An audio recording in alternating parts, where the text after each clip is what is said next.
Messieurs les membres du gouvernement, Mesdames et Messieurs les journalistes, Madame, Monsieur, bonsoir à toutes et à tous. Soyez les bienvenus à cette conférence de presse du gouvernement qui constitue une tribune de redevabilité de l'exécutif. Et nous disons merci aux journalistes pour leur disponibilité. Aujourd'hui, les échanges porteront essentiellement sur les questions sécuritaires. À cet effet, nous recevons le ministre de la Sécurité, M. Ousseini Compaoré. Enfin, M. Rémi Fulgence Dandinou, ministre de la Communication et des Relations avec le Parlement, porte-parole du gouvernement, échangera avec vous sur les questions d'actualité nationale. Une fois de plus, bienvenue à toutes et à tous.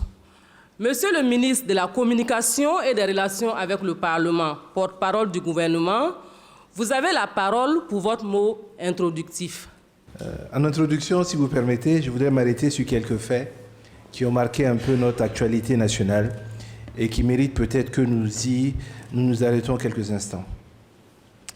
Dans un premier temps, je ne peux pas passer sous silence les événements de Bungu, ces événements qui ont mis en effroi l'ensemble du peuple burkinabé et nos voisins de la sous-région ouest-africaine. Cette attaque, je crois qu'elle nous enseigne une chose, c'est que la mobilisation sociale reste la voie ultime pour endiguer ce fléau qui affecte sérieusement notre vivre ensemble et notre cohésion nationale. Je voudrais ici, à la suite donc de son excellence président du Faso, rappeler que c'est dans l'union que nous pourrons faire face à une situation qui met à mal nos efforts de développement et notre vivre ensemble. Le président du Faso, dans son discours à la nation, a annoncé le recrutement de volontaires. Le ministre de la Sécurité reviendra sur ces questions-là, parce que je sais que beaucoup d'entre vous ont des questionnements sur cet aspect. En tout cas, le gouvernement se réjouit du fait qu'il y ait un engouement des populations pour apporter donc leur soutien et leur participation à la lutte contre le terrorisme. Je dois encore préciser que la nature ayant horreur du vide, certains esprits déjà ont commencé à faire des recrutements alors que ceux qui ont en charge de faire ces recrutements, à savoir le ministère de la Défense, n'ont pas commencé. Donc il faudrait faire attention sur ce point. Dans un deuxième temps, je voudrais m'exprimer sur les rumeurs et les fausses informations qui sont de plus en plus véhiculées ces temps-ci dans nos médias, dans nos réseaux sociaux. Et je me permets aujourd'hui de dire aussi dans nos médias, parce que malheureusement, nos médias sont en train de relayer de la même façon les réseaux sociaux. Je vais m'arrêter juste sur un exemple. Le ministre de l'administration territoriale a annoncé au Conseil qu'un parti a été suspendu pour 3 mois. Le communiqué est clair. Le communiqué dit qu'il y a une violation d'un certain nombre d'articles. Et quand je suis sorti, j'ai dit c'est un appel à la sédition. Je ne sais pas comment nous pouvons nous-mêmes aller en relayant ce que les réseaux sociaux ont dit. Deuxième cas d'école. Je pense que même si nous sommes dans la rapidité, nous avons besoin d'avoir du recul. J'ai beaucoup de respect pour certains correspondants que je considère comme des petits frères, mais quand j'écoute un média international qui fait un papier sur l'arrestation de M. Naïm Touré et qui reprend comme texte exactement ce que l'avocat a dit, je me demande où est la pratique journalistique que nous mettons en œuvre. Recouper les informations, mettre en confrontation les sources, c'est le b.a.-ba de notre métier. J'ai la faiblesse de penser que, quand même dans cette salle-là, on doit pouvoir le faire. Donc c'est pour ça que je dis, il y a des informations et des rumeurs qui sont véhiculées dans les réseaux sociaux et le gouvernement a décidé d'être intransigeant sur cette question. Ce n'est pas pour porter atteinte à la liberté d'expression. Je le dis et je le redis, dire que le président Kaboré doit démissionner, mais c'est le droit de la personne de le dire puisque la personne estime que c'est son ressenti. Pourquoi on va l'arrêter pour ça? Pourquoi on va interdire pour ça? Mais appeler à la violence, appeler à avoir dans un système démocratique comme le nôtre des militaires ou autres pour assurer telle ou telle chose, c'est quand même contraire au fonctionnement de notre démocratie et c'est puni par les textes, la charte des partis et formations politiques. Donc il faut que nous fassions vraiment la part des choses. Et je pense que les médias ont vraiment comme obligation de relayer cette information, la recouper, porter la critique parfois au gouvernement en étant le plus dur possible, en appuyant là où ça fait mal, mais en gardant quand même l'esprit de faire un travail professionnel. Troisième point, c'est, dans ces temps d'attaque, je voudrais poser quelques questions qui me paraissent peut-être inopportunes peut-être pour certains, mais qui pour moi peuvent être intéressantes si on regarde. Je prends ce que j'ai vu dans la presse ces derniers jours et je me pose une question. Est-il utile de donner les identités des acteurs qui ont permis telle ou telle arrestation ou apporter telle ou telle collaboration au FDS? Est-il utile d'interroger les survivants d'une attaque afin de savoir comment ils ont pu s'en sortir, en mettant le détail point par point sur leur cheminement? Est-il possible de concilier aujourd'hui le monde médiatique que nous voulons rapide avec la lenteur de la mise en œuvre de l'appareil judiciaire? Est-ce qu'aujourd'hui, nous avons le droit à une irresponsabilité médiatique parce que nous sommes dans le feu de la concurrence et dans le feu de la recherche de l'information? C'est des questions qui sont importantes, qui sont que tous les journalistes dans le monde, lorsque leurs pays ont été face à ces situations-là, se sont posées. Il y a eu un grand débat en France lorsqu'il y a eu l'attaque du supermarché Cacher, et toute la presse s'est posé ces mêmes questions que nous nous posons aujourd'hui par rapport à cette situation. Moi, j'ai la faiblesse de penser que nous avons la chance d'être dans un pays où la liberté d'expression et la liberté de presse est garantie, où des journalistes sont, je crois, parmi les mieux formés de la sous-région, et j'ai foi que nous allons trouver dans ce phénomène qui est nouveau, qui nous est imposé, une pratique qui sauvegarde à la fois la qualité de notre travail, mais qui est quelque chose d'important pour nous, qui sauvegarde l'unité et la survie de notre pays. En quatrième lieu, je voudrais peut-être m'arrêter sur des choses un peu plus agréables. C'est le forum sur la cohésion sociale, un symposium organisé par le ministère en charge de l'administration territoriale, de la décentralisation et de la cohésion sociale, qui va se tenir les 21 et 23 novembre 2019 à Ouagadougou. Lors de la mise en place de la nouvelle équipe gouvernementale, l'administration territoriale s'est vue affecter la tâche de travailler à la cohésion sociale. Et donc un forum sous-régional qui met en œuvre les acteurs du G5 en particulier, mais qui met en œuvre également tous les autres acteurs de nos pays à travers la chefferie, les coutumiers et tous les relais. Cela donc va se réunir à Ouagadougou des 21 et 23 novembre prochains. Et puis je voudrais finir par solliciter votre accompagnement et votre présence aux 11e éditions des Universités africaines de la communication, dont le thème est « Communication et géopolitique, construire une nouvelle image de l'Afrique ». Vous savez que les UACO sont un cadre d'échange et de partage d'expériences par excellence. Nous avons la chance d'avoir quelques universitaires de renom comme Achille Bembe. Nous avons la chance d'avoir également quasiment tous les ministres de la sous-région ouest-africaine qui seront présents, mais également des patrons de presse, pour qu'ensemble nous regardons comment, dans le référencement que nous-mêmes nous créons de notre actualité, de notre information, nous pouvons travailler à quelque chose de différent. Le terrorisme est une plaie. Nous devons la cautériser et la soigner. Et je pense que les acteurs de la sécurité et de la défense y travaillent. Nous avons besoin de porter une information saine, juste et équilibrée aux populations. Parce que, comme on dit, c'est quand il y a des problèmes que l'information devient la plus utile pour les populations. Je voudrais donc vous remercier de votre attention et inviter donc, si vous le permettez, M. Ousseini Compaoré, qui est le ministre de la Sécurité, à pouvoir donc faire sa petite déclaration liminaire et à se prêter à vos questions sur cette question qui vous tient tous à cœur. Merci de votre écoute. Je voudrais, avant de commencer, vous demander que nous observons une minute de silence en la mémoire de toutes les victimes tombées sous les balles de l'obscurantisme.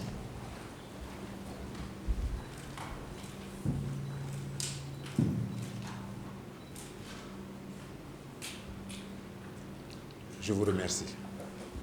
C'est vrai que notre pays traverse des moments difficiles. C'est vrai que nous avons beaucoup de questionnements. C'est vrai que nous avons, tous les Burkinabés, nous avons beaucoup d'incertitudes. Mais nous ne sommes pas désarmés. Les Burkinabés sont un peuple fort, très fort. Et à travers le temps, nous avons pu à tout moment surmonter les difficultés et rebondir. Nous sommes un peuple qui a été appelé à un certain moment la Haute-Volta, terre des hommes. Aujourd'hui, c'est le Burkina Faso, terre des hommes intègres. Nos ancêtres nous ont laissé un héritage, une force de résilience sans pareil, dont d'autres peuples s'inspirent. C'est l'essence d'ailleurs de l'adresse du président du Faso, qui dit à chaque Burkinabé d'apporter sa pierre à la conquête de la sécurité dont nous avons besoin, dont nous avons droit, c'est notre droit de vivre en sécurité. Notre pays, nous le défendons, nous le défendrons à travers les FDS qui sont nos représentants. Mais les FDS, c'est qui? Les FDS, c'est vous, c'est moi, c'est lui. Chacun de nous a un fils, un frère, parfois un père, une sœur qui est au front. Nous devons les soutenir, nous devons être avec eux. Les mercenaires, les FDS qui nous représentent au front, qui se battent nuit et jour, ne sont pas des mercenaires venus d'ailleurs. C'est nous-mêmes qui nous battons. Nous avons le devoir, l'impérieux devoir de les soutenir. En les soutenant, ce n'est pas autre chose que nous faisons que notre devoir. C'est nous-mêmes que nous soutenons. Et le président du Faso, dans son adresse, et je m'étendrai un tout petit peu sur la question, pour dire, il appelle, il ouvre la porte, il écoute son peuple qui dit qu'il est mobilisé pour défendre ce pays. Alors il a autorisé des recrutements. Mais il faut qu'on s'entende, ces recrutements doivent se faire. Ces recrutements doivent se faire dans un cadre légal et il doit être encadré. Il y a beaucoup de gens qui parlent déjà de recrutement par-ci, par-là, de bureaux de recrutement. Non. Le Burkina Faso est un État organisé qui fonctionne. Les recrutements se feront selon les instructions du président du Faso. Un décret sera publié qui fixera les modalités. Mais il a déjà dit, cela se fera dans un cadre, pas à l'échelle nationale, mais dans les zones qui seront concernées. Il y aura des critères pour recruter. On peut imaginer qu'il y aura des critères de moralité, il y aura des critères d'âge, il y aura des critères de résidence, il y a un certain nombre de critères, bien sûr, que le décret va fixer. Mais ce qui est certain, c'est que tout sera dans le cadre de la loi fondamentale qui est notre Constitution et dans le cadre des lois et règlements en vigueur. L'héritage laissé par nos ancêtres, nous allons le préserver et nous allons le garder jalousement. Personne, j'ai bien dit personne, ne va faire reculer les Burkinabés. Nous irons chercher ces fauteurs de troubles où ils sont. Même s'ils sont dans des trous de souris, nous irons les chercher.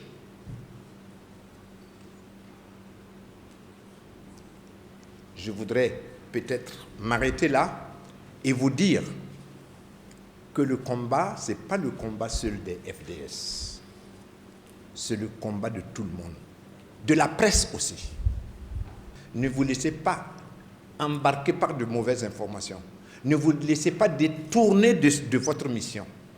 Faites votre mission. Bien sûr, ça fait partie de la société. Nous ne pouvons pas avoir une société qui est à 100% du même avis. Ce n'est pas possible. Mais l'essentiel, quand il s'agit de la patrie, quand il s'agit de la nation, nous ne devrons pas avoir de voix discordantes. Nous pourrons régler nos problèmes de différence après, mais sur notre territoire, pas sur le territoire de quelqu'un. Personne ne nous boutera dehors. Et c'est à ça que je voudrais appeler à chacun de réfléchir. Notre territoire, notre nation, c'est sacré. Ce n'est pas pour rien qu'on nous dit terre des hommes intègres. Je vous remercie. Merci, Monsieur le ministre. Nous allons à présent donner la parole aux journalistes pour qu'ils puissent poser leurs questions au ministre de la Sécurité. Je suis Martin Kaba de la Fondation Hirondelle. Quelles sont les garanties que le gouvernement donne quant à la bonne marche, bien sûr, les questions sécuritaires pour ne pas qu'il y ait de débordement lors des activités de ces volontaires-là sur le terrain?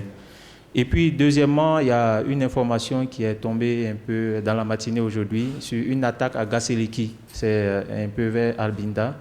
Et le bilan serait un peu lourd. Je ne sais pas si le ministre peut nous donner un peu plus d'informations. Denis Zungrana de la radio Omega Ouaga. Alors, ma première question, c'est déjà de savoir où on en est avec l'enquête sur les 11 morts en détention dans les locaux de la police. Vous avez nommé hier une nouvelle directrice de la police judiciaire. L'ancienne que vous avez suspendue est-ce qu'elle était fautive dans ce dossier-là? Aussi, quelle suite a été donnée au départ des policiers de Djibo? Voilà. Les accusations de viol et de bavure policière pesaient contre ces policiers-là. Alors aujourd'hui, qu'en est-il? Et enfin, on a de plus en plus de cas également de policiers et de gendarmes qui désertent leur poste. Et que prévoyez-vous pour réduire cette tendance?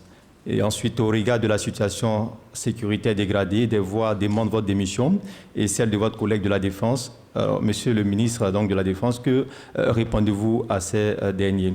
Et puis pour terminer, c'est la question des corps légaux. Depuis longtemps, on parle de recadrage. Aujourd'hui, qu'en est-il? Bonjour, Fanny Noiro-Cabré, TV5 Monde. Je reviens un peu sur cette question des volontaires. Quel cadre vous allez leur donner? Est-ce que ça veut dire qu'ils auront une formation, je ne sais pas, militaire? Enfin, quel cadre vous allez leur donner? Est-ce que ça veut dire aussi que, par exemple, comme l'a dit mon confrère, les Cogliogo, ça veut dire qu'on peut les intégrer dans ces volontaires? Et deuxième question, est-ce que vous ne pensez pas que annoncer le recrutement de volontaires évoque une impuissance et peut-être démoralise, c'est un peu le terme actuel malheureusement, mais démoralise les troupes en disant elles ne suffisent pas, il nous faut aussi des volontaires pour compléter? Est-ce que vous ne pensez pas que du coup c'est une marque d'impuissance? Ouedraogo le fasse au point net. Je voudrais simplement que le ministre nous fasse le point sur la mise en œuvre des recommandations du Forum sur la sécurité. Est-ce qu'on peut avoir un point aujourd'hui de ce qui reste donc ou de la mise en œuvre de décisions qui ont été prises à ce niveau? Le bilan de Gasseliki, pour le moment, nous n'avons pas un bilan fixe sur Gasseliki. Vous parlez de bilan très lourd. Nous n'avons pas ces informations. Nous poursuivrons toutes les pistes possibles, mais nous n'avons pas un bilan qui nous permet de dire que le bilan est lourd, comme vous dites. Donc, nous vous reviendrons quand nous aurons un bilan qui nous permettra de préciser ou d'infirmer ce que vous avez dit. Nous ne manquerons pas de vous le dire. Les garanties de bon fonctionnement. Vous savez très bien qu'on ne peut pas vous donner des garanties de bon fonctionnement. On va prendre des mesures pour que ça fonctionne. Ça dépend de ce que vous appelez des garanties. Je ne sais pas si quelqu'un peut donner des garanties sur quelque chose qui n'est pas encore en marche. On prendra des mesures, on va s'entourer d'un certain nombre de mesures pour que ça fonctionne. on demande la démission du ministre de la Défense et du ministre de la Sécurité. Qu'est-ce que vous voulez que je vous dise? On est dans un État démocratique indépendant. Il est libre de dire ce qu'il a envie de dire. Ou bien, je ne sais pas ce que je vais vous dire. Pendant que lui dit ça, peut-être il y a quelqu'un d'autre qui dit autre chose. Est-ce que je vais devoir répondre à tout le monde? Je ne crois pas. Ensuite, vous avez parlé des policiers qui ont déserté Guibo, c'est bien ça. Il y a des procédures disciplinaires qui sont à la police. Mais ce sont ces mesures qu'on est en train d'appliquer. C'est vrai qu'on est dans un pays démocratique, mais vous savez très bien que tout ça, c'est entouré d'un secret. Je suis sûr que vous n'aimeriez pas qu'on cite le nom de votre frère comme quoi il est dans telle ou telle procédure. Il a le droit à la protection. Donc, je ne peux rien vous dire. Je peux vous dire qu'il y a des procédures en cours, mais vous-même, vous savez très bien que tant que la procédure, du début jusqu'à la fin, c'est maintenu secret. On ne peut pas le diffuser sur les antennes. Ensuite, vous dites qu'ils ont été accusés de viol et autres. C'est à quel commissariat ou à quel poste de gendarmerie on a déposé ces plaintes? Parce que moi, je n'en ai pas vu. Pour ce qui est de la situation des 11 morts de la police, là aussi, vous savez que c'est une enquête qui est menée par le procureur du Faso. Ce n'est pas le ministre de la Sécurité. Nous avons fait une enquête administrative dont les conclusions restent à l'intérieur. Nous avons pris des mesures. Nous n'annoncerons pas sur les antennes quels sont les résultats. Ce sont des questions disciplinaires qui sont gérées à notre niveau. Il y a des règles que nous appliquons. Je comprends votre curiosité de vouloir savoir, c'est normal. Bon, mais nous aussi, nous sommes guidés par les règles. Sinon, tout le reste, vous pouvez peut-être approcher le procureur du Faso qui est en charge du dossier.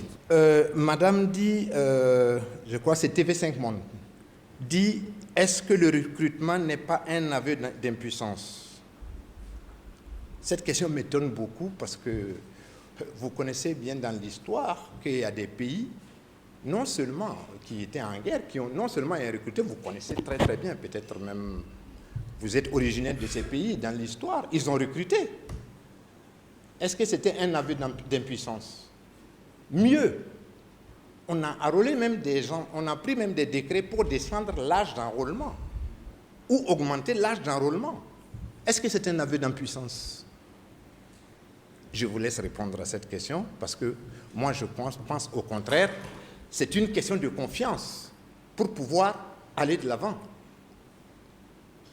Je pense que c'est même mieux une question de confiance, c'est une question de résilience. Alors, les résultats sur le Forum de la sécurité, très bonne question. Nous avons commencé, il y a de cela 6 mois à peu près, de travailler pour avancer sur cette question. Nous sommes à un moment où nous sommes proches de la conclusion, nous sommes en train de finaliser la stratégie. Comme vous le savez, c'est une question que le chef de l'État veut, c'est une question où le chef de l'État veut associer le maximum de Burkinabés. Il ne veut pas que ce document, qui va être un document fondateur, soit le fruit d'une réflexion locale. Il veut que ce document, une fois que le draft sera terminé, il doit être discuté à travers tout le territoire national. Et cela, comme vous le savez, prend du temps. Ce sont des questions d'agenda, ce sont des questions d'opportunité, parfois des questions de sécurité. Donc, nous sommes en train toujours de travailler dessus. Nous espérons pouvoir voir le bout du tunnel, on va dire, d'ici la fin de l'année ou au plus tard en début de l'année prochaine. Touré Bengali, journaliste, correspondant France 24 au Burkina Faso. Monsieur le ministre, il y a un parti d'opposition, notamment le CDP, à travers son président, qui a proposé qui a émis l'idée, pourquoi pas le recrutement des anciens militaires ou des anciens soldats dans le pays qui seraient aptes à être plus fonctionnels ou opérationnels que de recourir aux volontaires. Et je reviens sur la question de Fanny. On nous avait annoncé que le gouvernement cherchait, je crois, 500 000 soldats, recruter 500 soldats. Il y a eu ce processus, il est terminé ou bien il est en cours. Et les 500 plus les milices, bon, excusez-moi du terme, les Koryogo, dont vous connaissez le nombre, plus les volontaires que vous comptez recruter, est-ce qu'on n'est pas en face d'une pléthore d'effectifs? Vous avez une acception, une compréhension des Koryogo que moi je n'ai pas. Quand vous parlez des Koryogo qui sont des effectifs, moi je ne sais pas combien de Koryogo se battent et où ils sont. Donc je ne peux pas les prendre en compte dans les effectifs comme vous dites.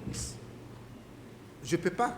Peut-être que vous savez, il y a 20 Koryogo dans mon village, il y en a 30 dans le vôtre, il y en a 15 de l'autre côté. Quand on fait une somme, ça fait tant. Mais moi je ne peux pas le faire parce que je ne sais pas quels sont les Koryogo qui sont en train de se battre à tel et tel endroit. Peut-être certainement il y en a, mais moi je ne suis pas au courant de leurs effectifs. Vous avez parlé des 500 recrutés. Mais c'est normal, l'armée augmente ses effectifs. Si le chef d'état-major ou le ministre de la Défense veut davantage d'effectifs dans tous les pays, ça se fait, on augmente les effectifs. Vous savez très bien que chaque année, il y a des gens qui vont à la retraite, il y a des décès, il y a des gens qui sont inaptes. Et on décompte, il y a des effectifs il faut compléter les effectifs. Sans compter qu'on est dans une situation que vous-même vous savez, où nos effectifs sont largement en deçà des besoins. Donc c'est tout à fait normal qu'on recrute 500. Maintenant, le dernier point, c'est, vous avez parlé des recrutements annoncés. C'est ça? Non, la proposition du CDP. La proposition du CDP. Le deuxième point, c'est la proposition du CDP. Dans l'adresse du chef de l'État, il a parlé de recrutement.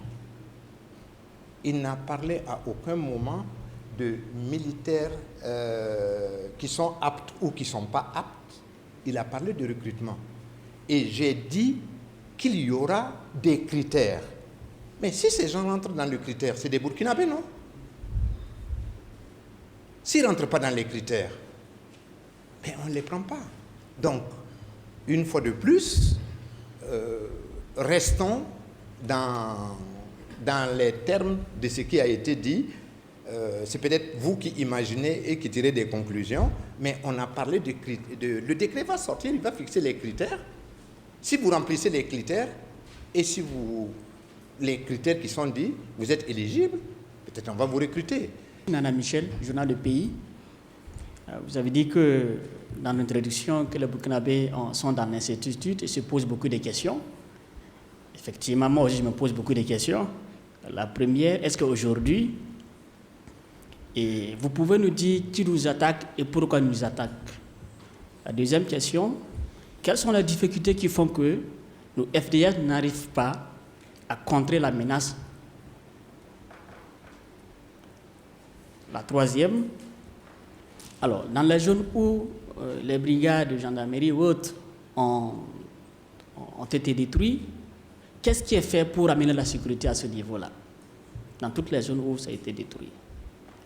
Et la dernière, quatrième, sans rapport avec le recrutement des volontaires, certains estiment que, se demandent pourquoi peut-être ne pas ramener des hommes qui sont en dehors du pays, qui combattent par exemple au Mali, pourquoi ne pas ramener ces hommes-là pour renforcer le dispositif sur le terrain au lieu de recruter des volontaires ici au Burkina Faso? Jordan Meda de InfoWakat.net. Le MPP avait préconisé que le président puisse impliquer les groupes d'autodéfense dans la sécurisation des territoires touchés.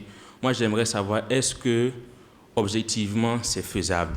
La deuxième question, c'est par rapport à la sécurisation des élus locaux. avec ce qui s'est passé avec le regretté maire de Djibo, est-ce qu'aujourd'hui, le gouvernement ou l'État pense à un mécanisme pour sécuriser les maires qui sont dans des zones où vraiment c'est bouillant? La troisième question, c'est par rapport aux efforts de guerre qui sont demandés par-ci, par-là aux populations.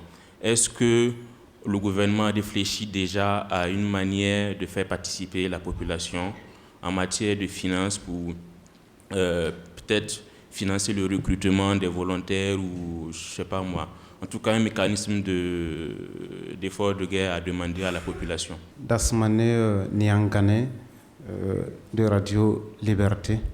Je voudrais que le ministre nous dise exactement sur cette affaire Naïm Touré. C'est vrai que c'est d'actualité, mais c'est bien sûr lié à mon niveau à la sécurité.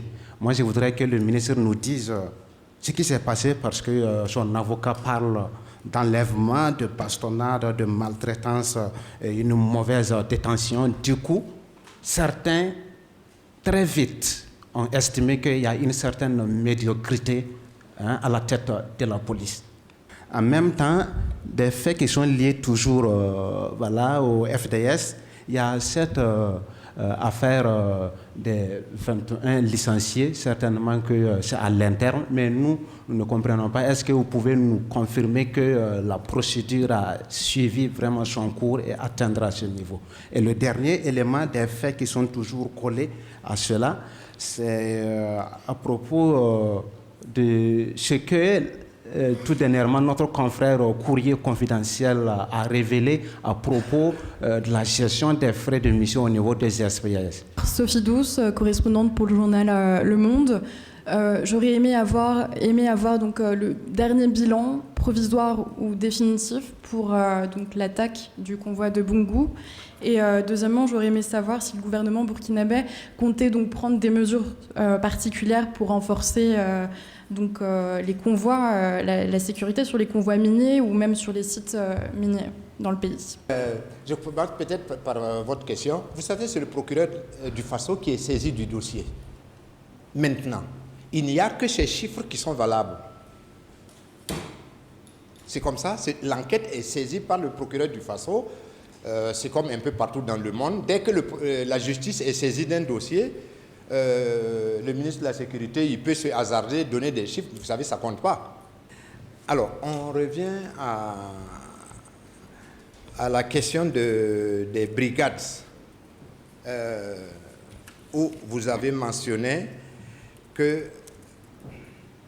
qui nous attaque et pourquoi. Je pense qu'il y a beaucoup de littérature sur la question. Les unes et les autres sont valables. C'est ce qui est certain. Il y a des groupes islamistes, il y a certainement des délinquants, il y a parfois de la sous-traitance, dépendant de l'endroit du territoire. Les raisons pour lesquelles les uns et les autres attaques ne sont pas toujours les mêmes. Vous avez l'État islamique, ce n'est certainement pas pour de l'argent qu'il attaque, c'est pour islamiser. Mais les délinquants, les fraudeurs, les bandits, c'est certainement pour autre chose que l'islamisation. Donc, les raisons divergent. Je ne pourrais pas vous dresser une liste exhaustive de ceux qui nous attaquent, mais au demeurant, ce qui est important pour nous, c'est de combattre ces gens et éradiquer l'insécurité. Vous dites que les FDS peinent à faire face au terrorisme. C'est votre avis? Vous savez, nous avons une armée conventionnelle depuis les années 60. En d'autres termes, on va dire ceci. Nous avions formé une armée qui doit faire face à une autre armée. Les techniques de combat ne sont pas les mêmes, les équipements ne sont pas les mêmes. Je pense que ce n'est pas nécessaire de vous dire, lorsque deux armées s'affrontent, chacun s'équipe en fonction de ce que l'autre a. Exemple, si de l'autre côté, leur force principale c'est des chars, vous allez vous armer en moyen de lutte anti-char. Ici, nous avons affaire à une guerre asymétrique. Notre armée n'était pas préparée à cela. Et vous savez très bien qu'on ne forme pas, on ne change pas la stratégie d'une armée comme ça. C'est ce qui explique que nous prenons du temps dans la réorganisation de notre armée pour faire face à cette guerre asymétrique. Ceci étant dit, il y a des victoires qui sont remportées. Mais comme dans tous les cas, ce qui n'est pas sensationnel n'est pas rapporté. C'est ce qui est sensationnel qu'on aime rapporter. Qu'est-ce qui est fait pour que les FDS puissent relever le défi? Je disais tantôt qu'on travaillait tous les jours. Vous ne m'en voudrez pas, je suis sûr que vous comprendrez que je ne dise pas ici, nous sommes en train d'acheter des F-15, nous sommes en train de... Non, nous travaillons tout simplement en fonction de l'ennemi pour tout simplement relever le défi. Vous pouvez facilement imaginer quel genre de travail on est en train de faire. Ça n'a pas tellement d'importance. Souhaitez-nous tout simplement de le faire le plus tôt possible et de réussir le plus tôt possible. Moi, je pense que c'est ce qui est très important à dire. Vous avez parlé des missionnaires. Ah oui, d'amener les hommes de mission qui sont à l'étranger. Si à un moment donné, il faut venir tout le monde viendra. Mais pour le moment, est-ce qu'il est nécessaire de venir et nous désinscrire sur le concert des nations? Réfléchissons. Est-ce que c'est la peine de faire venir alors que nous pouvons trouver des solutions sur place? Tout ça, ce sont des questions et il y a beaucoup de gens qui y réfléchissent et des solutions sont proposées et des décisions sont prises. La sécurisation des élus locaux, c'est une question importante. C'est vrai que la mobilité des élus locaux, des responsables tout simplement étatiques, ceux qui ont des mandats électifs ou ceux qui représentent le gouvernement, sont particulièrement visés. Nous prenons des mesures pour protéger ces gens. Nous avons des directeurs régionaux de police dans les régions où ils vont. Nous avons des commandants de légion de gendarmerie. Nous avons des militaires qui sont basés dans ces régions. Chaque fois qu'un élu ou un représentant du gouvernement, où nous avons l'information qu'il est menacé, ou il pourrait être menacé, nous prenons des mesures. L'effort de guerre.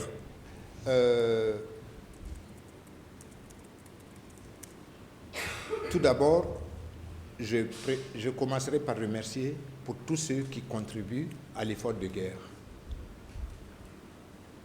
Ce sont des Burkinabés, certains, et des non-Burkinabés d'ailleurs. Certains font ce qu'ils peuvent, mais toute contribution, toute pierre qui est apportée à l'effort de guerre, qui n'est pas forcément un effort financier. Il y a des gens qui apportent des informations, c'est important. C'est également une contribution très appréciable. Nous les remercions. Venons-en à l'affaire Naïm, si on peut appeler ça comme ça. Je pense que chacun de nous joue son rôle. La police judiciaire a interpellé Naïm sur un certain nombre de publications que beaucoup de vous ont vues. Il y a une dans le cadre de la loi. C'est vrai que j'ai entendu, il a été kidnappé, mais chacun a le droit de dire ce qu'il a envie de dire. Toujours est-il que ce sont des policiers qui l'ont interpellé dans le cadre de la loi. Maintenant, les qualifications de chacun, bon, on ne peut pas empêcher les gens de qualifier comme ils veulent. Donc, ça c'est un fait. Une procédure a été entamée, il a été entendu, il a été présenté au procureur Et le procureur a donné des instructions pour qu'il soit relâché. Il sera relâché. Ah, les 21 licenciés, même chose. C'est-à-dire que, je vais résumer en une seule phrase. Il y a des lois et des règlements qui régissent le fonctionnement de la police. Ça, nous le savons tous, puisque cette loi a été votée à l'Assemblée nationale, donc tout le monde sait qu'il y a une loi. Et il y a des décrets d'application et il y a la déontologie et tout ce qui s'ensuit. À un moment donné, les chefs hiérarchiques ont estimé que certaines règles n'ont pas été respectées. Et quand les règles ne sont pas respectées, il y a une procédure qui est entamée. Et la procédure a été entamée régulièrement, de bout en bout, et ça aboutit à un licenciement. Bon, moi, je ne vois pas de quel genre de commentaire on peut faire dedans. Je suis Chérif Koulibaly, Ouaga FM. J'ai deux petites questions. La première question va donc porter sur la sécurisation des brigades et des commissariats au Burkina Faso. Donc, nous savons que nos commissariats et nos brigades, malheureusement, sont mal sécurisés. C'est mon appréhension, parce que la plupart des commissariats et des brigades ne sont même pas clôturés. Donc, ce sont des sacs de sable qui servent donc de protection. Qu'est-ce qui sera fait donc dans ce sens-là pour vraiment sécuriser ces lieux de travail qui doivent nous procurer confiance et dignité?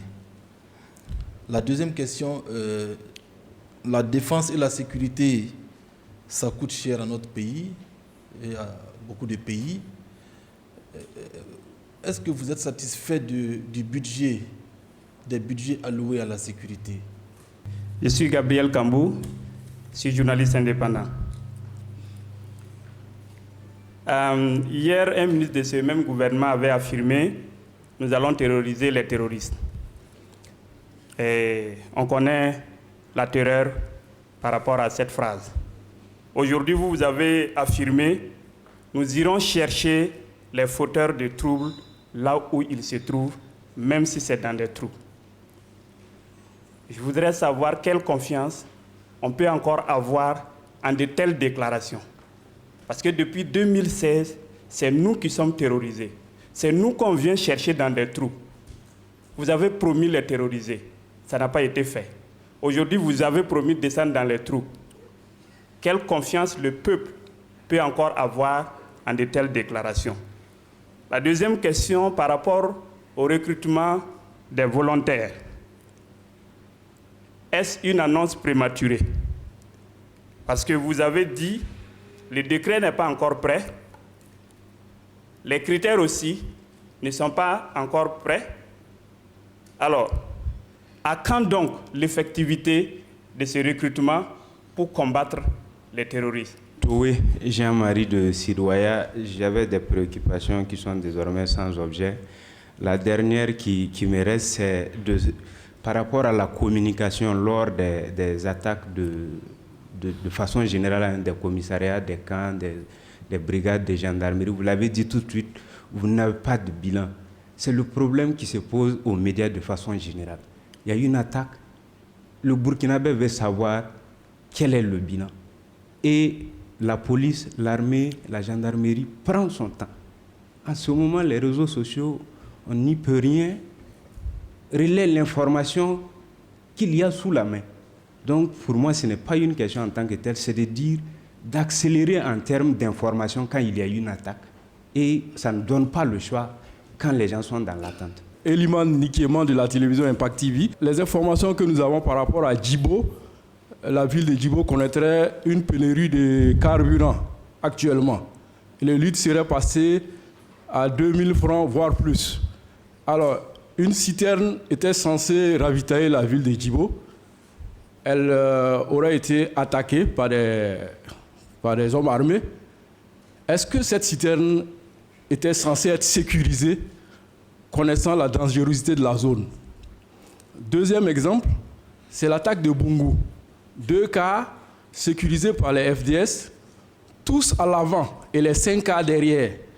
Est-ce que c'est des failles ou bien au plan sécuritaire, c'est normal. Expliquez-nous un peu cela, monsieur le ministre. On veut comprendre. En plus, il y a des pneus qui sont brûlés dans la ville de Ouagadougou à partir d'une certaine heure la nuit. Est-ce que vous êtes au courant de ceux qui s'adonnent à cela? Je voudrais vous dire ceci, pour ce qui est de la confiance. Si vous n'avez pas confiance à nos FDS, si vous ne les supportez pas, peut-être que j'ai mal compris votre question. Toujours est-il que j'ai répété ce que j'ai dit tout au début. Nous avons besoin de l'engagement de tout le monde, de la confiance. J'ai besoin que vous croyez avec nous que nous allons vaincre. Je le réaffirme avec vigueur. J'ai besoin, le gouvernement a besoin qu'ensemble on croit en la victoire et qu'on fasse tout pour avoir la victoire. Il y a une réalité incontournable, c'est à propos des brigades et des commissariats qui sont mal sécurisés. C'est toujours la même chose. Vous et moi, je suis un peu plus ancien que vous. Quand on construisait les brigades dans les années 1960-70, il n'y avait pas de terrorisme. On construit un bâtiment, la population appelle rapidement le commandant de brigade qui vient, qui s'installe, et tout le monde est heureux, on inaugure, c'est la joie, on a un commissariat. Aujourd'hui, les choses sont différentes, c'est de cette guerre asymétrique qu'on parle. Et pour répondre à votre question, à quand la sécurisation? J'aimerais que ça soit demain, mon ami. Et vous savez très bien qu'on ne peut pas le faire comme ça. Ce que nous faisons et ce que nous sommes en train de faire, c'est que désormais, il y a des brigades modèles et des commissariats où tout est prévu. C'est-à-dire qu'il y a des murs de clôture, il y a des barbelés. Et vous avez certainement remarqué que la plupart des brigades et des commissariats qui sont exposés, quand vous approchez, vous sentez quand même qu'il y a un petit travail d'organisation de combat qui a été mis en place. Certainement insuffisant, mais il y a quelque chose qui est fait. Vous avez parlé du budget du ministre de la Sécurité qui, selon vous, vous ne l'avez pas dit, mais j'imagine que vous dites qu'il est insuffisant. Merci pour la compassion. Non, je voudrais vous dire que un budget ne va jamais suffire. Les policiers, les gendarmes qui sont avec moi, nous comptons en plus du budget l'homme et l'utilisation judicieuse de ce qu'on a. Sinon, il est difficile de tout avoir. Nous essaierons de faire le rendement maximum avec les hommes, avec le budget qui a été alloué. Il y a d'autres secteurs. Il faut que les gens mangent, que les gens aillent à l'école. Ce n'est pas parce qu'il y a la guerre qu'il faut arrêter tout ça. Donc, toute raison gardée, nous allons utiliser ce budget, même s'il paraît insuffisant, nous allons nous battre pour obtenir les résultats maximum, parce qu'il y a d'autres Burkinabés aussi qui attendent. Les failles, sur Bongo, il y a une enquête qui est en cours. Moi, je ne veux pas dévancer l'iguane dans l'eau. L'enquête déterminera les failles du dispositif sécuritaire. La pénurie du carburant, c'est une question, je peux vous affirmer que c'est en voie de résolution. À l'heure où je vous parle, il y a des dispositions qui sont prises pour que des citernes puissent ravitailler. Mais vous l'avez dit, c'est un peu dangereux, il faut des dispositions spéciales pour que cette question soit réglée. Mais des dispositions sont en train d'être prises. Ah oui, les pneus qui sont brûlés. Vous avez certainement remarqué qu'il y a des patrouilles qui sont en cours. Et voilà, nous luttons contre cela. Je ne dirai pas plus loin que cela. C'est vrai, c'est des actes d'incivisme que nous combattons. Et nous prenons les mesures pour que cela cesse. Et voir interpeller les fauteurs de troubles pour les remettre à la justice. Je voudrais, avec votre permission, les journalistes, parce que vous êtes des leaders d'opinion, votre parole passe très bien. beaucoup de gens vous écoutent, beaucoup de gens vous font confiance. Nous aussi, on vous fait confiance. Nous allons vers les fêtes de fin d'année. Il y a beaucoup de monde, énormément de monde. Et nous travaillons pour que nous puissions tous passer de bonnes fêtes. Pour cela, je voudrais qu'on soit tous mobilisés dans le domaine de la sécurité. Le plus basique, s'il vous plaît, sortez avec vos cartes d'identité. Ça évite de petits problèmes. Ça, c'est le basique. On dit que le policier a le droit de contrôler, et le gendarme, bien sûr, de contrôler tout citoyen. Et si on vous contrôle, ne vous énervez pas. Donnez votre carte d'identité et puis vous continuez votre route. Il ne va pas la garder, vous allez partir. Soyons fair, contribuons. Et d'ailleurs, les policiers et les gendarmes ont promis d'être tellement cool que ça va bien se passer. Alors, beaucoup plus compliqué, faites attention à tout ce qui se passe autour de vous. Quelqu'un est arrêté quelque part en train de discuter, il avait un sac, en partant, il laisse le sac. Qu'est-ce que vous faites? Si vous ne l'avez pas vu laisser, il faut signaler tout de suite. Voir, ce sac-là n'appartient à personne, les gens s'en écartent.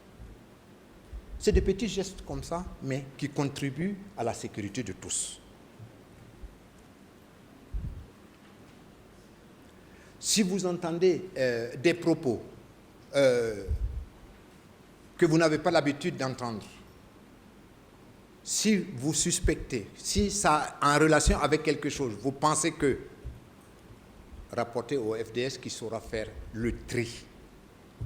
Si vous voyez des gens qui sont brusquement dans votre environnement et qui ont l'air suspects, ça ne coûte rien de passer un coup de fil et les FDS viendront avec, j'allais dire, la courtoisie nécessaire, vérifier que la personne est bien innocente et qu'elle n'a absolument rien à se reprocher. Ça, ce sont des actes citoyens que nous sommes en train de vous demander.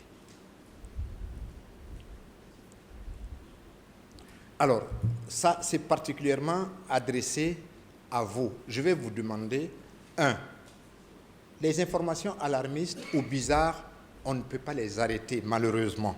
Parce que les réseaux sociaux, on ne les commande pas, c'est à la disposition de tout le monde. Mais vous, avant de relayer ces informations, s'il vous plaît, vérifiez avec les services compétents. Un autre aspect qui est très important, dans les grandes villes, il y en a moins, mais un peu plus éloigné vers les campagnes, il y a ce problème parfois de relations intercommunautaires. Parlons-nous, échangeons, évitons les quiproquos qui peuvent devenir de gros problèmes. Et si quelqu'un sent qu'il y a une tension quelque part, n'attendez pas, alertez les services de police. Enfin, je voudrais formuler pour nous un avenir de confiance, un avenir d'entente, un avenir de victoire, et le plus tôt possible. Merci, Monsieur le ministre. Nous allons à présent aborder les questions d'actualité nationale avec le ministre porte-parole du gouvernement. Benjamin Kwame, journaliste à LCA. Il a été dit que des mesures seront prises, on va dire, pour traquer ces personnes qui diffusent les informations erronées. Alors je souhaiterais que le ministre revienne sur ces mesures-là. Il s'agirait de quoi concrètement en termes de mesures? Touré Bangali, correspondant France 24. Et notre confrère, il a dit tout à l'heure, je pense qu'il y a un problème auquel nous sommes réellement confrontés. C'est d'abord, je pense, moi je l'ai dit, c'est vous. Jamais au cours d'une attaque ou au cours d'un appel, vous ne répondez. Et c'est vraiment difficile pour nous lorsque Sémaphore soit le premier à donner une information dont le gouvernement est censé donner à travers même un communiqué qui a été posté aux environs de 13 heures. Et nous, c'est dans l'après-midi, je crois, même la nuit que nous avons reçu le communiqué. Et vous le savez autant que moi que tout ce que nous disons, la plupart dépend du gouvernement. C'est-à-dire qu'il n'y a pas une source aussi sérieuse que la source gouvernementale. Et lorsque la source gouvernementale tarit, on est obligé de faire face à des sources proches, à appeler des gens par-ci par-là. Et très malheureusement, nous sommes confrontés à ce problème. Et je pense qu'il faudra y faire face et voir comment on peut améliorer ça. Merci, Monsieur le ministre. Dasmane Niangane de Radio Liberté. Je vais parler de ce volet moral, Monsieur le ministre porte-parole du gouvernement. Alors, les médias, les réseaux sociaux, vraiment, tout le monde travaille à maîtriser tous ces paramètres, mais parfois on pose ces actes ou des faits, ce n'est pas volontaire, mais en fin de compte, on nous dit par exemple que ça peut contribuer à démoraliser. Par exemple, bientôt, peut-être on va ajouter les volontaires. Sinon, jusque-là, on dit que ça démoralise les forces de défense et de sécurité. Est-ce qu'au niveau du gouvernement, vous ne pensez pas qu'aussi qu'il est opportun de faire, je dirais, un inventaire des actes ou faits qui sont en mesure de démoraliser les forces de défense et de sécurité, quitte à ce que, voilà, à son âme conscience, chacun essaie, voilà, de poser l'acte ou pas. Qu'est-ce que vous en pensez? C'est M. Kambou encore. Question d'actualité, nous sommes en ce moment en train de recenser les Burkinabés à travers le RGPH. C'est une question d'actualité. Moi, je voudrais savoir ce qui est prévu face à ce déplacement massif des populations. Qu'est-ce qui est prévu pour compter nos frères et sœurs qui sont sur les sites et comment faire en sorte qu'on puisse savoir que tel village, il y a tel nombre d'habitants parce que les gens, il y a des localités où on n'a plus pratiquement d'habitants. Qu'est-ce qui est prévu? Ou est-ce que ce n'était pas indiqué d'attendre quand même d'arriver à un certain niveau de sécurité avant de procéder à ce RGPH? Qu'est-ce qui urge vraiment avec le RGPH? La deuxième préoccupation, qu'est-ce que vous prévoyez pour faire en sorte de dévancer, en tout cas, ce qui se dit sur les réseaux sociaux? Je vous ai suivi à la télé par rapport aux messages qui sont diffusés dans les groupes WhatsApp. On a eu à intervenir même pour dire ne diffusez pas ces informations parce que ce n'est pas sûr. Mais à côté, il n'y a pas la communication gouvernementale pour contrer. Je pensais que la loi, que vous avez révisé le code pénal, allait vous aider, mais je constate que ce n'est pas le cas. Koumbem Idrissa, Radio Liberté.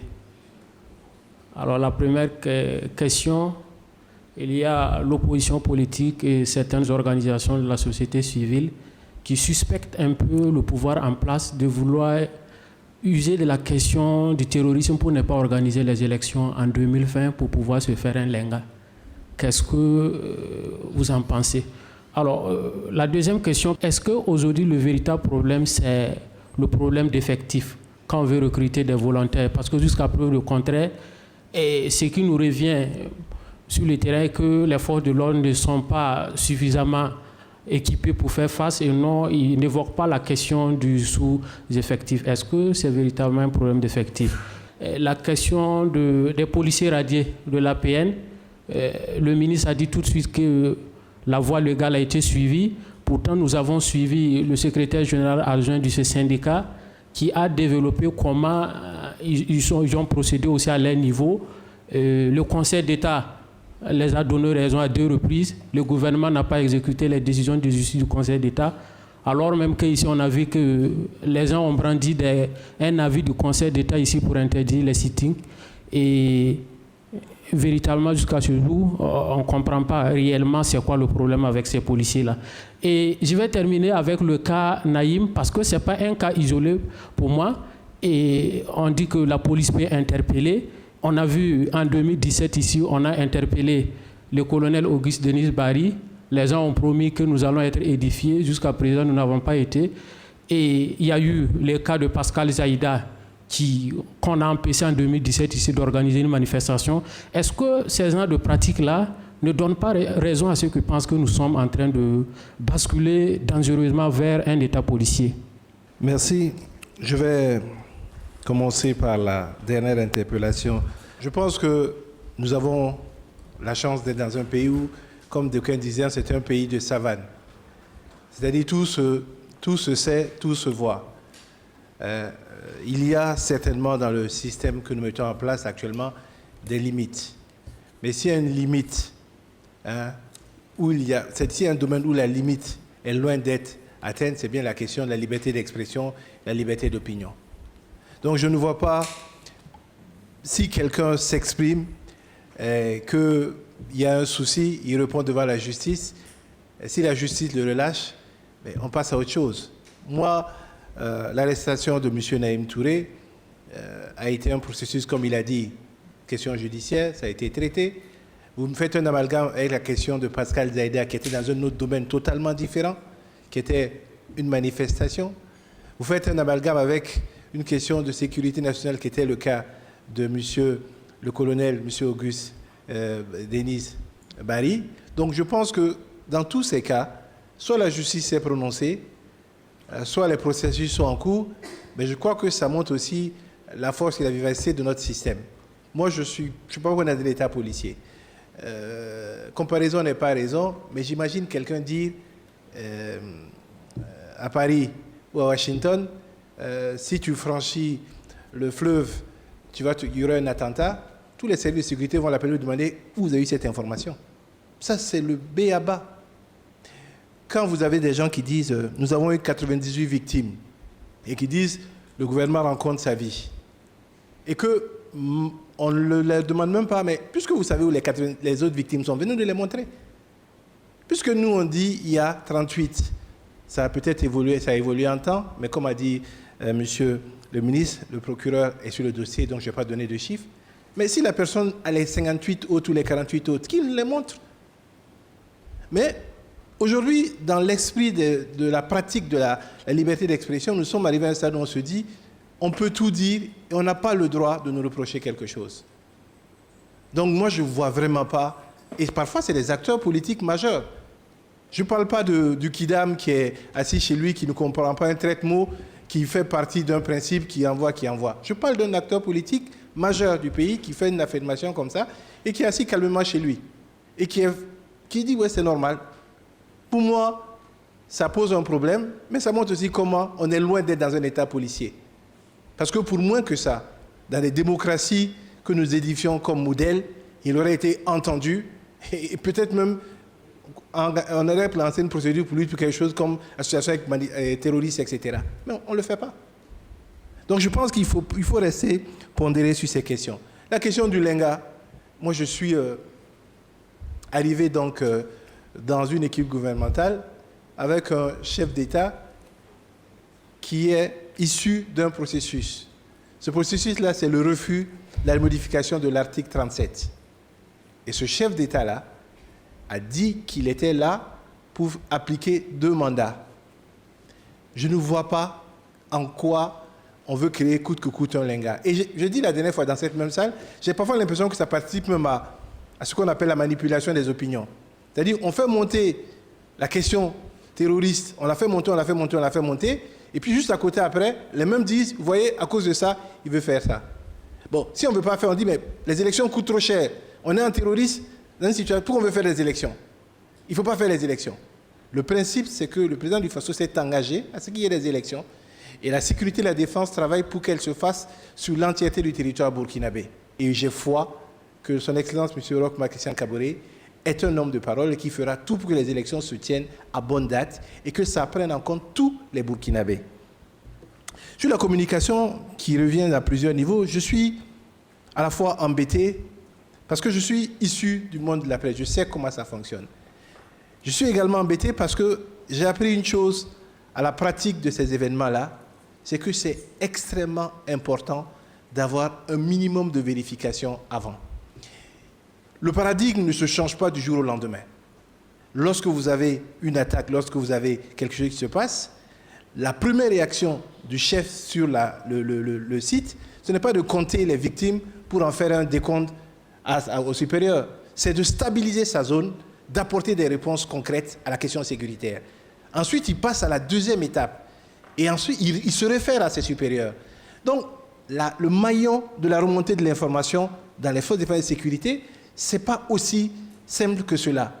Les hommes sur le terrain ont des missions, ils ont des priorités, C'est leur dernier souci de vous dire aujourd'hui, quand il y a une attaque, combien de victimes il y a. Leur question principale, c'est sécuriser leur espace, protéger leurs hommes, repousser l'attaque. Après, ils feront le décompte. Je suis d'accord qu'il faut accélérer les process, mais c'est un processus qui se met en place petit à petit, et c'est peut-être parfois le questionnement que je posais tantôt, comment nous gérons ces difficultés-là. Il y a des fois avec qui je parle en off, je dis voilà ce que je peux donner comme information. Attention, ce n'est pas des informations que vous pouvez utiliser, c'est du off que je vous donne parce que ça vous permettra d'équilibrer votre papier. Mais quoi qu'il en soit, la majorité des acteurs, une ou deux fois, je participe à leur donner des informations où je dis véritablement je ne peux pas, où je suis dans une situation où je suis dans le feu d'une action, d'une communication gouvernementale, d'une réunion, etc. Je vais sortir de ça. Bon, le papier est déjà publié. Je n'en veux pas à la personne parce que j'ai promis à la personne de revenir. Je ne lui suis pas revenu à temps et il a fait son papier. Mais je me dis chaque fois, nous devons quand même trouver les moyens d'équilibrer les éléments. Le couvre-feu, M. Benjamin Kwame. Moi, je suis de ceux qui pensent qu'il faut faire un tri. Il faut faire un tri. La loi, on l'a travaillé en Conseil des ministres et tous les ministres sont d'accord que c'est une loi qui ne doit pas porter atteinte au travail des journalistes. Après, je le dis, il y a une séparation des pouvoirs. Je ne peux pas vous dire le nombre de captures que je fais, que les services d'information du gouvernement font, que l'on envoie parfois pour que des actions judiciaires puissent être déclenchées. Mais si les acteurs ne jugent pas opportun de déclencher ces actions-là, moi je ne peux pas les contraindre. Par contre, il y a une responsabilité aussi des acteurs au niveau de la sécurité et de l'administration. Par exemple, le ministre de l'Administration a pris ses responsabilités en intelligence, en suspendant le parti pour 3 mois. Il y a un travail qui est fait avec la CIL, il y a un travail qui est fait avec la société Facebook, il y a un travail qui est fait avec les acteurs pour que de plus en plus, les pages, les profils qui sont systématiquement... Parce que c'est une guerre qui est en cours. Pour moi, se tromper une fois sur une information, ce n'est pas grave. Mais donner l'impression, et je peux me tromper, qu'on fait partie d'un système organisé de déstabilisation, là, ça pose problème. Et à ce niveau-là, il faut que les acteurs agissent. Et comme j'ai dit, la loi dit de ne pas partager. Je pense que nous avons une responsabilité aussi en tant que citoyens. La loi dit de ne pas partager. Les gens ont fait des supposées photos de l'attaque de Bungu. La loi est là, les gens ont partagé. La procédure judiciaire est en cours. Après, on va se retrouver dans une situation où quelqu'un va se dire « Ah, on m'a abusivement condamné », alors que la loi lui dit de ne pas partager. Il a partagé. La personne qui partage, tout comme celle qui envoie, est responsable. Donc je pense qu'il nous faut travailler à créer cette culture-là. Et je le redis, l'information est vitale dans cette situation. Comme il me taquinait mon ami de Radio Liberté, il n'y a pas de code. J'espère que les membres du gouvernement ne peuvent pas, à un seul moment, penser qu'ils vont poser des actes qui démoralisent les FDF. Les membres du gouvernement, au quotidien, essaient de voir comment ils vont participer. Après, si vous pensez que certains propos, certaines attitudes sont préjudiciables, vous le critiquez. Et c'est pour ça que la presse est là. Nul n'a le savoir infus. La presse est là pour porter la main sur la plaie. Si un ministre se comporte mal dans cette période-là, mettez-le à l'index. C'est tout à fait, c'est votre travail. Personne ne va se plaindre de ça. Donc, je pense qu'il faut que nous soyons cohérents. Chacun fait son job. La presse est là pour apporter l'information. Ce que je demande, c'est que nous puissions la recouper. Ce que je demande, c'est que nous gardions quand même à l'esprit qu'il y a nécessité de l'équilibrer. Et qu'est-ce qu'on veut? On veut gouverner des hommes. On veut avoir un projet de vie pour les hommes. Donc, moi, je suis content et je remercie le ministre d'être venu. Je souhaiterais qu'il puisse répondre à cette question sur notamment les policiers radiés et la question du Conseil d'État. C'est sur la question des radiés et de l'APN. C'est vous qui avez posé la question. Je confirme que j'ai refusé de recevoir une délégation de l'APN. Je confirme. La raison est que pour moi, l'APN n'existe pas juridiquement. Vous le savez tous, quand vous constituez une organisation, il faut que l'administration territoriale vous donne un récépissé de reconnaissance. Est-ce que nous sommes d'accord? Ils n'ont pas ce récépissé, donc ils n'existent pas juridiquement. À partir de ce moment, tout ce que vous êtes en train de dire, ça s'est peut-être passé, mais pour moi, ils n'existent pas juridiquement. Et vous savez, je leur ai dit, ils ne vous ont certainement pas dit que je leur ai dit. Je n'ai aucun problème à recevoir aucun policier. Mon bureau est ouvert. Mais ils n'ont aucune existence juridique et ils le savent. S'ils vous ont brandi un papier du tribunal administratif, qu'ils vous disent Conseil d'État, je crois qu'il est important que vous allez lire le document pour voir ce qu'il y a dedans. Ça, c'est le premier point. Le deuxième point, je sais que le Conseil d'État peut désavouer un certain nombre de choses. Ça, ce n'est pas mon problème, je ne m'y mêle pas. Mais je sais aussi que le Conseil d'État ne peut pas se substituer, ou le tribunal administratif ne peut pas se substituer au ministre de l'administration territoriale pour leur délivrer le récépissé nécessaire. Et vous aussi, vous le savez. À partir de ce moment, je ne sais pas où est le débat. Ainsi prend fin la conférence de presse du gouvernement d'aujourd'hui. Deux ministres étaient face aux journalistes, M. Ousseini Compaoré, ministre de la Sécurité, et M. Rémi Fulgence Dandjinou, ministre de la Communication et des Relations avec le Parlement, porte-parole du gouvernement. Les échanges ont porté sur les questions sécuritaires et sur l'actualité nationale. Merci, chers consoeurs et confrères, pour votre participation. Merci à vous de nous avoir suivis. Nous vous donnons rendez-vous très prochainement pour un autre exercice de redevabilité avec d'autres membres du gouvernement. À très bientôt.